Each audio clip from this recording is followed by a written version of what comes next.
Maintenant, j'ai le plaisir d'inviter quelqu'un de très choisi. Ça me fait extrêmement plaisir qu'il nous fasse l'amitié de venir sur scène avec nous. Vous le connaissez probablement, il s'appelle Cédric Villani et je l'invite à monter sur scène avec moi.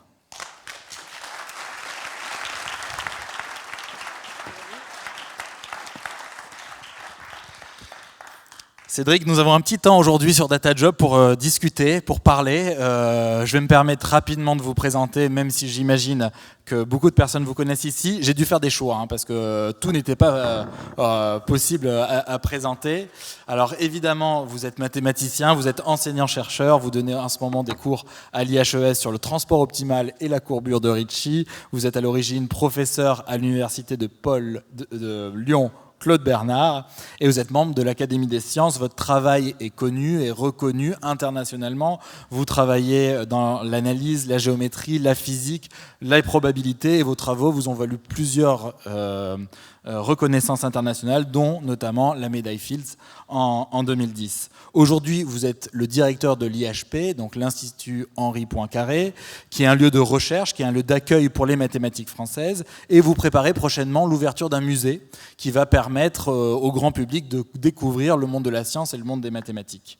Vous avez aussi un engagement très fort pour la diffusion du savoir, notamment en Afrique, et vous avez une très forte activité de communication puisque vous publiez des livres et vous participez à de nombreuses revues, grand public, scientifiques, et vous avez vraiment cette chance de pouvoir travailler sur des sujets de prospection, de projection de l'avenir.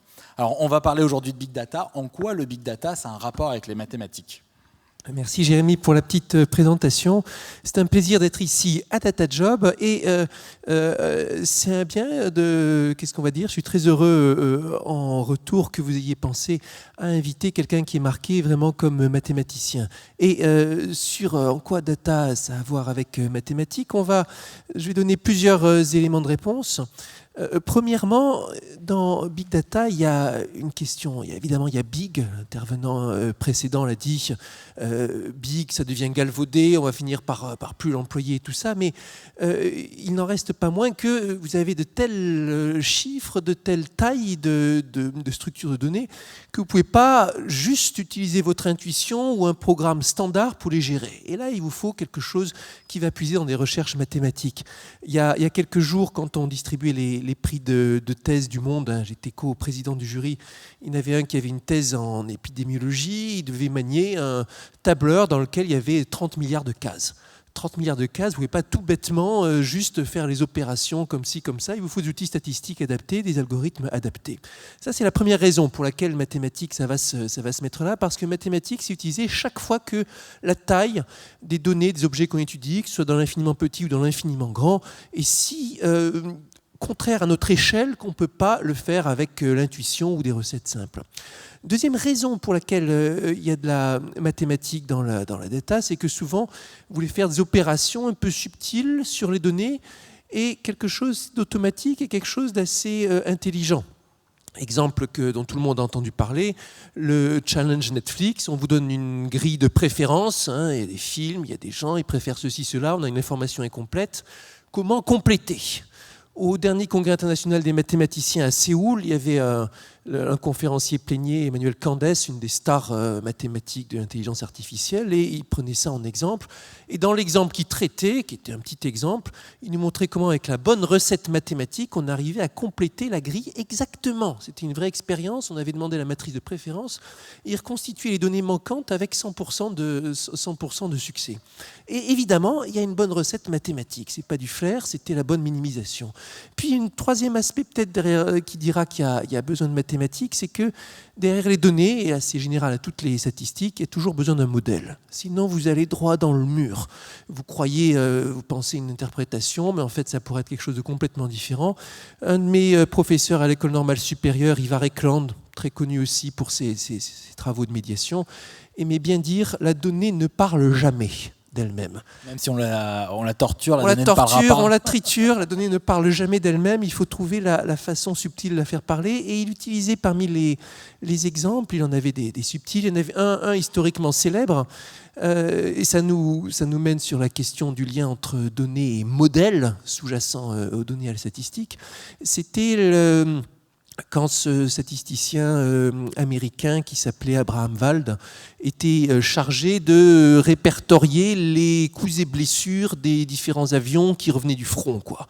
Tel a été touché à tel endroit de l'aile, tel a été touché à tel endroit du fuselage, et ainsi de suite, histoire de se demander où est-ce qu'il faut renforcer prioritairement les avions, hein. On ne va pas les entourer d'un truc entièrement blindé parce qu'il serait trop lourd, mais peut-être qu'il y a des endroits où on peut renforcer. Le premier réflexe, c'est de dire là où ça sera le plus souvent touché, c'est là qu'on va mettre des renforts. Et il a réfléchi, il a eu l'illumination, il a dit au contraire, il faut que je cherche les endroits qui ne sont jamais touchés. Parce que ça veut dire que c'est les blessures mortelles. Ce sont les dommages qui font que les avions ne reviendront pas. Et donc vous voyez, l'intuition, le réflexe naturel, vous menez au contraire de ce qu'il fallait faire en fait. Un choix de mauvais modèle peut arriver à une très bonne résolution d'un problème mathématique qui n'a rien à voir avec la réalité, alors que le bon modèle permet de comprendre comment arriver à ses fins. Exactement. Il y a un exemple que je donne souvent dans mes conférences publiques, c'est l'âge de la Terre. Dans mes conférences, toujours, je mélange l'histoire des idées, l'histoire des sciences, l'histoire des individus. Et donc, il y a eu une époque, fin 19e siècle, tout début 20e siècle, où c'était la crise dans le monde scientifique. Les géologues disaient que la Terre était très vieille, les biologistes évolutionnistes avaient besoin de milliards d'années, et puis les physiciens disaient, vous n'y comprenez rien, la Terre a peut-être 50 millions d'années, et c'est mathématiquement démontré que ça ne peut pas être plus vieux. Et ils vous donnaient, des gens aussi intelligents que Lord Kelvin, vous donnaient une démonstration imparable, basée sur un modèle faux. Et est-ce que, je vois avec cette discussion, est-ce que le point commun entre la data et les mathématiques, c'est pas un peu la passion? Est-ce qu'il ne faut pas être capable aussi d'y réfléchir un petit peu au-delà de ses heures de boulot, un petit peu le soir, un petit peu peut-être en rêvant? Est-ce qu'il n'y a pas ce lien aussi de passionné entre ces pionniers de la data, comme les chercheurs en mathématiques, qui sont des pionniers de leur domaine scientifique? Alors il y a certainement ça. La recherche, de toute façon, c'est une affaire de passion. Vous ne vous lancez pas dans une carrière comme ça si vous n'êtes pas prêt à endurer les nuits blanches, les erreurs, l'angoisse de pas arriver au bout et ainsi de suite, et vous apprenez à aimer ça. Affaire de passion. En écoutant votre question, ça m'a rappelé aussi une discussion avec un professeur du Technion, un spécialiste de data, de machine learning et de problèmes du genre les formats. Hein. C'est tout un problème. On se dit big data, c'est une question abstraite peut-être, mais c'est aussi des questions très concrètes parce que dans un tableau, le format sera comme ci, dans un autre, il sera comme ça. Comment vous faites la conversion, l'adaptation? Et il disait, on ne peut pas se lancer là-dedans si vous n'aimez pas la data. You have to love the data. C'est ça qu'il disait. Un plaisir presque sensuel à manipuler, à farfouiller dans ces dans ces gigantesques tableaux. Alors, ce plaisir, évidemment, on est obligé de le trouver dans le monde de la recherche. Dans le monde professionnel, qu'est-ce qui fait qu'il y a un lien entre l'académique et le monde professionnel? Alors, dans les mathématiques, est-ce que ce lien, on peut le créer aussi dans ce nouveau domaine qui sont les data? À coup sûr. Et il est certain que la révolution informatique, toujours en cours, a une influence considérable sur les métiers de la recherche, les métiers du monde académique, et en particulier mathématiques. Et il y a ces dernières années, régulièrement, enfin plusieurs fois, des études sont sorties plaçant mathématiciens dans le sommet des métiers d'avenir, des métiers qui vont faire bouger les choses. Meilleur métier du monde pour le Wall Street Journal dès 2009, et ça a été confirmé depuis. Et tout le monde, on le voit bien, demande des mathématiciens. Statisticiens est particulièrement prisé de nos jours. Hier, des gens me disaient qu'on commence à avoir des problèmes de recrutement des maîtres de conférences en statistique, tellement les offres à l'extérieur du monde universitaire sont importantes. Historiquement, c'était plutôt le contraire. Dans la plupart des branches des mathématiques, c'est aussi le contraire. Et donc, une demande qui est extrêmement forte. Et puis, il y a des études qui ont confirmé qu'il y avait un impact considérable sur l'économie en France. Il y a une étude comme celle-là qui a été rendue publique l'an dernier. Je la recommande aux personnes intéressées. Une étude d'impact socio-économique des mathématiques et qui a conclu qu'il y avait une partie importante de l'économie, quelque chose comme 15%, que ce soit en France ou en Angleterre d'ailleurs, même pourcentage, même si les secteurs ne sont pas exactement les mêmes, qui dépendait directement de questions de recherche mathématique. Et derrière ça, il y a tout un écosystème, évidemment un continuum qui va de l'informaticien qui programme jusqu'au mathématicien théoricien qui cherche les concepts, sans qu'il y ait de vraies coupures nettes. Il y a tout cela participe de la même chose. Et au niveau de la formation, d'ailleurs, ça va toujours de pair. Formation en mathématiques, formation en informatique, jusqu'à un certain niveau. Aujourd'hui, c'est indissociable. Non seulement il y a un continuum entre informatique et mathématiques, mais aussi un continuum des métiers. Il y a aussi un continuum dans l'apprentissage de ces compétences. Oui, alors c'est le moment de rappeler que c'est encore un vrai souci, l'apprentissage de la programmation à l'école. Il faut commencer à quel âge ? 10 ans, c'est bien. 12 ans, je dis entre 10 et 12 ans, on peut très bien. Il y a eu un gros effort qui a été fait. Comment on fait? On achète un ordinateur à son enfant de 10 ans, on lui dit vas-y, code. On l'inscrit à France IOI d'abord, la très bonne plateforme qui a été développée dans le sillage d'INRIA et qui fait un travail remarquable avec des bénévoles pour des exercices de codage et tout ça. On conseille à son enfant, à partir de 10 ans, c'est l'âge pour commencer Scratch, qui a été développé spécialement pour les jeunes enfants. À partir de 12 ans, on peut se lancer dans d'autres langages. Ça dépendra aussi des rythmes des enfants, bien sûr, mais on peut commencer beaucoup plus tôt que prévu. Le débat sur ces sujets en France et dans d'autres pays aussi est étonnamment passéiste. Et dès qu'il est question de l'apprentissage à l'école, on se heurte à des résistances. Entre parenthèses, apprentissage du code, j'ai vu que Laure, juste à l'instant, parlait aussi de code. Moi, j'aime bien parler de programmation. Pourquoi dire code? Tout de suite, ça fait mystérieux. Non, c'est pas que c'est une question de noblesse, mais quand j'étais gamin, on disait apprendre à programmer et c'était tout, ça semblait tout naturel. C'est le moment aussi de casser un préjugé, enfin je ne suis pas le seul à dire ça, mais le préjugé facile selon lequel la génération Y, comme on dit, qui a grandi dans le digital, a une facilité de discussion avec la machine inégalée, essentiellement c'est faux. C'est même presque le contraire, parce qu'ils ont grandi dans un environnement où il n'y a pas besoin de toucher aux choses, tout marche, alors que les gens qui étaient là-dedans il y a 20 ans, 30 ans, ils devaient tout faire fonctionner eux-mêmes en rentrant dans la bidouille, en se débrouillant. Oui, maintenant les sites internet sont parfaits, pas besoin de lever le capot pour voir comment en réparer si un lien est cassé, alors que nous, à une époque, on a vu les sites avant qu'ils soient parfaits. J'ai mon premier site, je l'ai écrit moi-même en langage HTML. Dans le temps, j'étais sur Linux, il fallait trifouiller le code, faire des installations qui duraient des heures, aller chercher ici et là les trucs. J'avais des scripts qui géraient mes fichiers, tout le genre de choses dont le besoin a disparu. Et puis, on se retrouvait à faire des contorsions pour éviter d'utiliser trop de mémoire, parce qu'on travaillait sur des floppy disks et sur des choses encore plus petites. On est bien avant le big data, là. Bien avant le big data. Mais on a dû se battre avec le truc. Maintenant, il y a tellement de mémoire disponible, tellement de logiciels performants qu'on n'a plus spontanément le besoin. Et c'est d'autant plus important que de mettre les gamins face à des situations où ils doivent justement se battre avec la machine, avec quelque chose qui ne marche pas, faire un programme, voir qu'il est buggé, le recommencer, le corriger, voir que c'est encore buggé, continuer jusqu'à ce que ça marche. Alors tout à l'heure on parlait de passion. La passion c'est extrêmement important quand on fait de la recherche, quand on choisit un métier, notamment un métier pionnier comme celui de la data science. La passion c'est aussi un marqueur très fort d'une catégorie de personnes qui est parmi nous aujourd'hui, qui sont les entrepreneurs. Aujourd'hui, si vous deviez créer une boîte, ou si vous deviez créer une boîte juste en sortant de votre thèse, qu'est-ce que vous créeriez comme boîte? Ça serait quoi la bonne idée à avoir aujourd'hui dans la data? Ah là là. Il y a une idée qui est en or qui va sortir dans pas longtemps. Alors, la boîte que j'aurais créée, si j'avais eu à créer une boîte à la sortie de ma thèse, certainement, ça ne serait pas la même que la boîte que j'aurais tendance à créer maintenant, ni celle que j'aurais eu tendance à créer avant ma thèse. Je sais pas, avant ma thèse, j'étais passionné par parmi mes grands amours, outre les sujets mathématiques, il y avait la biologie évolutive, ça a toujours été un truc comme ça. Je pense qu'avant ma thèse, si on m'avait demandé quelle boîte je rêverais de créer, ça aurait été peut-être, je sais pas, avec des données, quelque chose qui soit l'aide aux fouilles paléontologiques, avec des recombinaisons de tous les autres dinosaures, comparaisons pour aider à la reconstitution par toutes sortes de programmes informatiques. Après ma thèse, où j'étais tombé en amour avec l'équation de Boltzmann, peut-être ça aurait été quelque chose qui fasse toutes sortes de simulations dans le domaine socio-économique à base de variantes d'équations de Boltzmann, une sorte de fonction d'expertise là-dessus. Vous savez qu'on utilise les équations de Boltzmann pour des simulations au moins qualitatives de la forme des distributions des richesses, en remplaçant les collisions de particules par des interactions entrepreneuriales ou des interactions dans le monde des affaires. Bon, en espérant que ce n'est pas aussi traumatique dans la vraie vie que le choc des particules dans les gaz.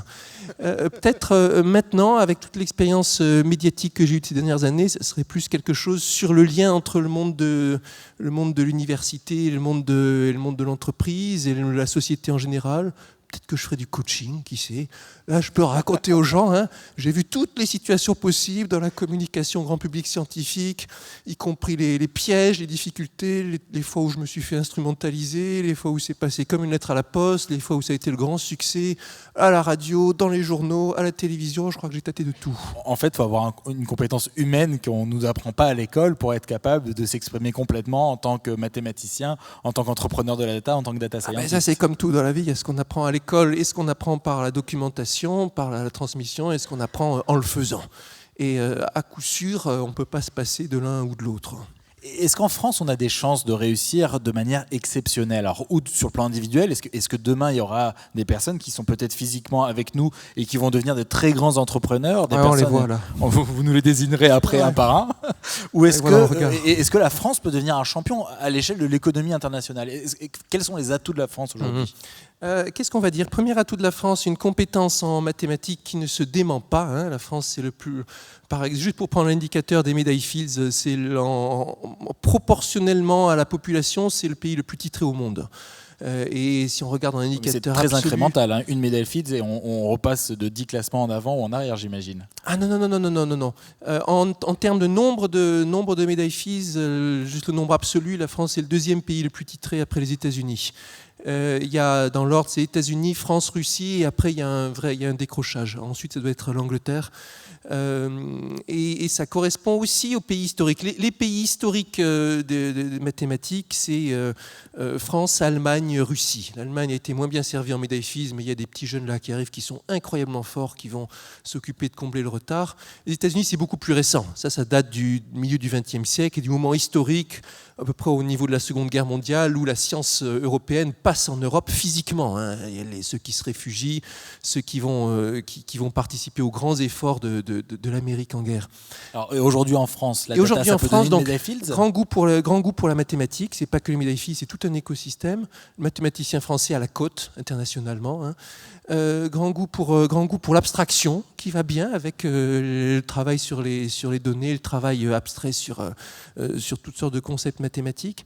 Le fait qu'il y ait des traditions de grandes écoles qui sont très structurées et prestigieuses, ça a l'inconvénient que ça induit des lourdeurs et des poids de la tradition qui sont importants, mais quand elles se mettent à faire les choses, elles peuvent faire les choses avec une certaine force de frappe. Et puis le fait que la France reste un écosystème culturel, environnemental, social, mondialement admiré. Et c'est de plus en plus important, les questions d'écosystème. L'innovation et les choses comme ça ne dépend pas que de la motivation, des compétences, mais ça dépend aussi de la façon d'être en résonance avec son environnement, du fait que les gens se sentent bien, du fait qu'on peut les attirer, et ainsi de suite. Et de ce côté-là, il y a des cartes à jouer. Je ne dis pas qu'il y a des difficultés. Hein. Par exemple, une des difficultés principales dans ce domaine, ça va être le fait que l'argent est beaucoup moins fluide et les quantités sont beaucoup moins fluides en France que dans d'autres pays, de mettre sur la table pour des projets. Mais il y a des atouts structurels importants qui font que la France a une vraie carte à jouer. Vous avez écrit un livre qui raconte l'histoire du théorème que vous avez écrit, que vous avez découvert et qui vous a permis d'obtenir la médaille Fields. C'est la création d'un théorème. Est-ce qu'il y a des méthodes, des techniques pour être capable de créer une bonne idée, notamment une bonne idée d'entreprise ou de business model ? Alors, effectivement, j'avais écrit cet ouvrage, Théorème vivant, ou Birth of a Theorem dans sa version anglaise, qui racontait sur un mode impressionniste et très intérieur, très émotif, commencer au jour le jour la création, la découverte de ce nouveau théorème. Ça a eu un bel impact puisque ça a été traduit en 12 langues, ça a été très bien reçu par un public non spécialiste et beaucoup de lecteurs se sont reconnus là-dedans et m'ont écrit des messages du genre « je ne suis pas du tout mathématicien, mais dans ce que vous décrivez, j'ai l'impression de reconnaître des ingrédients de ma propre démarche ». Et je crois qu'il y a un certain nombre d'ingrédients qui apparaissent dans n'importe quelle démarche créatrice, avec des variantes et des déclinaisons en fonction du contexte, mais quelque chose qui fait qu'il y a des points communs. Quand on compare les expériences, on se trouve des affinités. Et j'ai fait le travail de reconnaître et d'extraire les différents ingrédients, et j'aime bien dire qu'il y en a 7 aussi. 7, c'est un bon chiffre. Il y en a un, c'est la documentation, tirer à appui des expériences passées, tout ce qui existe. Il y en a un, c'est la motivation, bien sûr, on en a déjà parlé. Il y a l'environnement, le fait qu'on est inspiré par tout ce qui est autour de nous, la culture, culture. Il y a les échanges qui vont être les échanges de travail avec les gens qui vous permettent de faire aboutir votre projet. Il y a les contraintes. Un projet créatif a toujours besoin des bonnes contraintes et de chercher quelles sont les contraintes qui vont vous aider dans le travail de création. Il y a l'inspiration, et l'inspiration, elle vient avec le travail de réflexion systématique. Dans les métiers de la création, on connaît bien ça, phase de réflexion systématique, et puis un décrochage, une nouvelle idée qui apparaît, une nouvelle phase systématique. C'est un décrochage provoqué ou c'est un décrochage qui peut arriver à tout moment ? C'est la magie du cerveau qui fait que des fois, même si on a l'impression de se reposer, ça continue à travailler, et ça arrive souvent dans des moments tout à fait incongrus. Vous êtes en train de réfléchir à autre chose et paf, il y a quelque chose. Il y a des très belles pages d'Henri Poincaré là-dessus, sur le fait que l'inspiration vient le frapper à un moment où il est en train de se promener, traverser la rue ou qui sait quoi. Léo Szilard, le juif hongrois, le physicien qui a le premier eu l'idée de ce que serait une réaction en chaîne, le principe de la bombe atomique, raconte que l'idée lui est survenue après des jours à réfléchir sans succès au problème, alors qu'il était en train de traverser une rue à Londres au passage d'un feu rouge, et qui sait pourquoi, il a vu le feu vert passer au rouge, et paf, il a pensé réaction en chaîne, complètement incongru. Mais c'est ce genre de petits déclics qui interviennent de manière importante. Et puis un dernier ingrédient, c'est la chance. Et la chance, elle vient avec la persévérance, parce que plus vous persévérez, plus vous laissez d'opportunités à ce que quelque chose de chanceux vous arrive, vous tombe dessus. Et il faut savoir reconnaître quand la chance vous vient. Et dans ma carrière de chercheur, ça a été l'une des facultés les plus importantes, savoir reconnaître qu'il y avait un coup de chance qu'il fallait saisir. Merci beaucoup Cédric Villani, on va terminer là-dessus. C'est la chance qu'on souhaite ici à tous nos candidats, à toutes les personnes qui viennent à DataJob, à tous les futurs entrepreneurs, à tous ceux et celles qui veulent s'engager dans ce nouveau métier de la data science. Merci beaucoup Cédric Villani. Merci Jérémy, merci à vous.